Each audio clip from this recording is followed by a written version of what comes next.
Dans le prochain épisode d'Ici tout commence. Tandis que Mehdi met un terme à son histoire avec Hortense, Théo quitte le domicile familial. En parallèle, l'arrivée d'Axel ne fait pas l'unanimité. Attention, les paragraphes qui suivent contiennent des spoilers sur l'épisode d'Ici tout commence diffusé demain soir sur TF1. Si vous ne voulez rien savoir, ne lisez pas ce qui suit. Mercredi 20 avril dans Ici tout commence. Mehdi met un terme à son histoire avec Hortense. Bien qu'Elliot déteste déjà Hortense, ce n'est pas suffisant pour Tom qui souhaite poursuivre sa vengeance machiavélique. À chaque vidéo envoyée, le jeune homme espère qu'elle perdra un ami.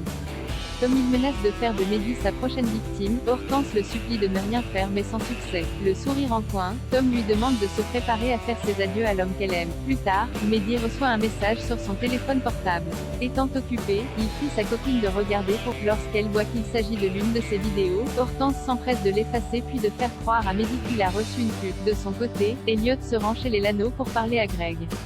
Malheureusement, Lionel lui fait comprendre que ce n'est pas vraiment le bon moment puis l'enjoint à se montrer patient. Chez lui, Lionel rappelle à Greg qu'Hortense a tendance à tout exagérer. Dans la mesure où elle était en colère sur sa vidéo, il est persuadé qu'elle ne pensait pas ce qu'elle disait. Cependant, Greg sait pertinemment qu'il y avait un fond de vérité dans ses propos. Le véritable problème pour lui, c'est qu'ils sont de retour à la case départ.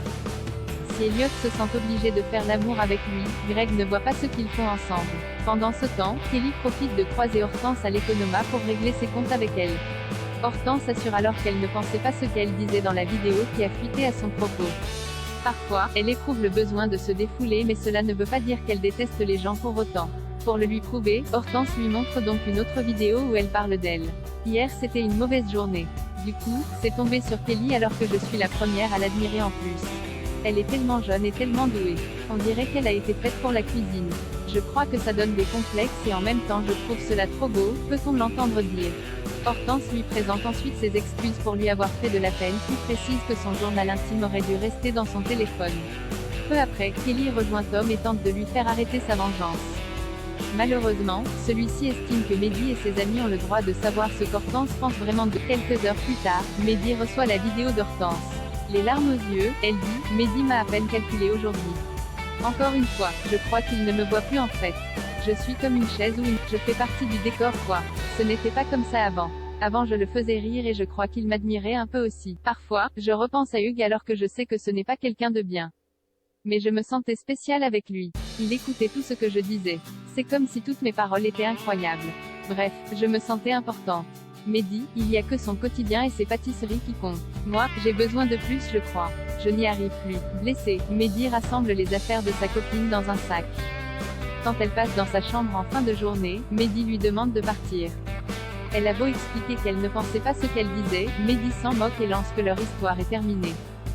Théo quitte le domicile familial. L'ambiance est particulièrement tendue chez les Tessier. En effet, Théo ne parle plus à sa sœur depuis qu'il a appris son implication dans la vengeance de Martha. Elle essaie bien une nouvelle fois de lui présenter ses excuses mais Théo n'entend pas faire comme si de rien n'était. Ne supportant plus de voir son visage chaque matin, il a pris la décision de faire ses valises et de quitter le domicile familial. Constance cherche alors à le faire changer d'avis mais sans succès. Plus tard, Théo débarque au Marais Salant avec ses valises où Diego et Isabelle acceptent de l'héberger le temps que les choses se tassent. De son côté, Célia n'est pas au courant. En apprenant qu'il s'installe ici, la jeune femme lui fait comprendre que ce n'est pas une bonne idée d'emménager ensemble aussi rapidement. Toutefois, elle est d'accord pour qu'il reste pour la nuit.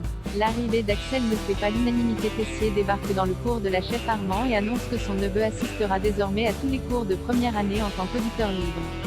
Si Jasmine se réjouit d'avoir un nouveau camarade de classe, ce n'est pas le cas d'Ambre et d'Eva qui accusent le directeur de népotisme. Pendant le cours, Axel pose de nombreuses questions à Jasmine sur les différentes techniques de l'émulsion. Une attitude qui agace particulièrement Ambre qui ne cesse de leur demander de se taire. Peu après, Clotilde intervient puis signale au neveu d'Emmanuel qu'elle répondra à ses questions à la fin du cours. Tandis qu'Ambre reproche à son professeur de vouloir donner un cours particulier à Axel, ce dernier indique qu'il va passer le concours et qu'il n'aura volé sa place à personne. À la fin des cours, Ambre se plaint auprès de ses camarades du traitement de faveur d'Axel.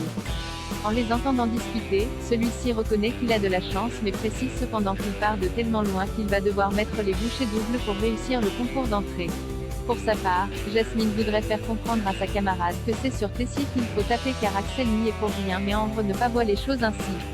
En rentrant chez lui, Axel confie à son oncle qu'il n'a pas été bien accueilli par ses camarades. Loin de se laisser démonter, il compte bien leur prouver qu'il maîtrise sa place.